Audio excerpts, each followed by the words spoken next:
बोलिए भारत माता की। आदरणीय गुरुवर राम प्रकाश जी के चरणों को नमन करता हूँ। जितने भी गुरुजन यहाँ विराजे आपके चरणों को नमन करता हूँ।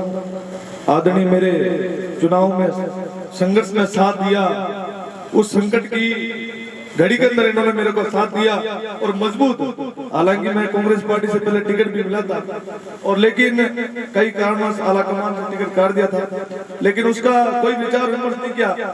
और कई हालांकि मैं निर्दलीय तैयारी कर रहा था और गुरुदेव का हमेशा आशीर्वाद रहा।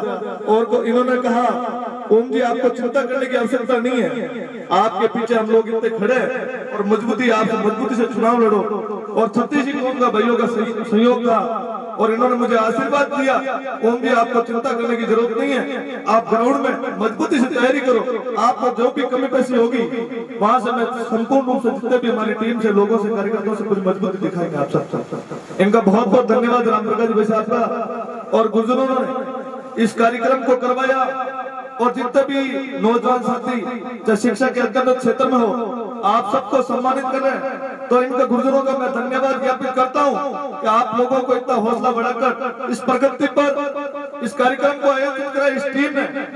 और जितने भी भामा से यहाँ बैठे आप सबको खूब खूब धन्यवाद, आपने ऐसा कार्यक्रम करवाया और आयोजित करना एक अपने में बहुत बड़ी बात होती है। और समाज के अंदर यदि शिक्षा के अंदर आपकी जागृति होगी, शिक्षा का अनुभव होगा, कहीं ना कहीं राजनीति में प्रभाव होगा और राजनीति के अंदर आपका मनोबल भी बढ़ेगा, क्योंकि बिना अनुभव बिना शिक्षा राजनीति का आपका प्रभाव नहीं पड़ सकता।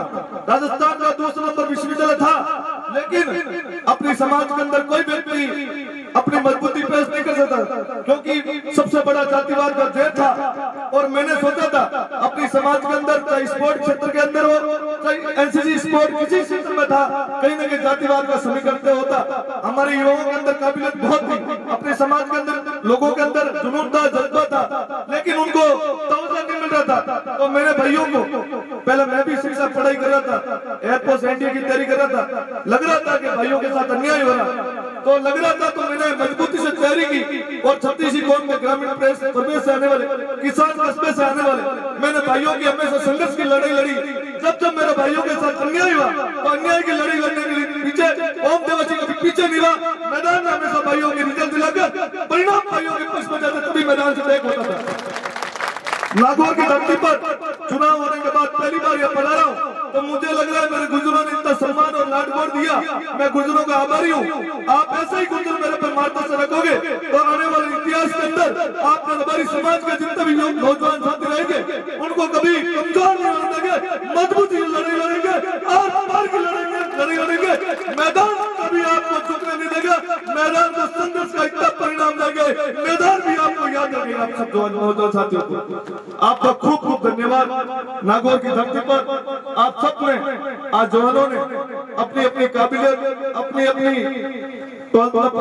दिखाकर और गुरुजनों को सम्मान ले रहे हो, तो सम्मान का कहीं ना कहीं आपको फलस्वरूप मिलेगा। और ऐसे ही मैं कहता हूँ कि गुरुजनों के बगैर राय नहीं मिलती और गुरुजनों के बगैर मार्गदर्शन नहीं मिलता। यदि अपने गुरुजनों का आशीर्वाद रहा तो नए नए इतिहास में चाहे प्रशासनिक खंड में हो चाहे छोटे से बड़े अधिकारी हो तो हमारे भाई बनेंगे। यदि हमारे भाई बन जाएंगे तो समाज के अंदर जागृति शिक्षा के अंदर बहुत बड़ी जरूरी है कि आप नशे से मुक्त हो। कोई भी नौजवान साथी नशे के हमेशा खिलाफत रहे और मेरा भाई कोई नशा नहीं करे, ऐसी मैं आशा और अपेक्षा करता हूँ। इन गुरुजनों का इस कार्यक्रम का आयोजन करने वाला सफल तभी होगा तब इन्हीं के बातों को आप मंथन कर पाओगे। तो मंथन करोगे तो गुरुजनों की ये कार्यक्रम का सक्सेसफुल होगा। तो दुनिया में इम्पॉसिबल कुछ नहीं है, I can do it, I will do it करने पर हर चीज पॉसिबल है। यदि युवा शक्ति ठान ले तो दुनिया में इम्पॉसिबल नहीं, बड़े से बड़े टारगेट क्लियर हो सकते हैं। ये जवानों में और विवेकानंद के आदर्श आप में इतनी शक्ति है, इतनी मजबूती है, आप जो काम चालोगे वो आपके काम प्रगति में होगा, वो कार्य सक्सेसफुल कर छोड़ोगे। बहुत बहुत धन्यवाद। नागौर की धरती पर आपने इतना मान सम्मान और लाडकोर किया, आपका आभारी हूँ। जब जब आपकी जरूरत पड़ी कि संकट और मौत की तरह उम्र से खड़ेगा, आपको पश्चिमी राजस्थान विश्वविद्यालय के अंदर कहीं भी जरूरत पड़ेगी एक छाती ठोके और ताल ठोके आपकी मजबूती से लड़ा लेंगे। जय हिंद, जय भारत, इंकलाब जिंदाबाद, बोलिए भारत।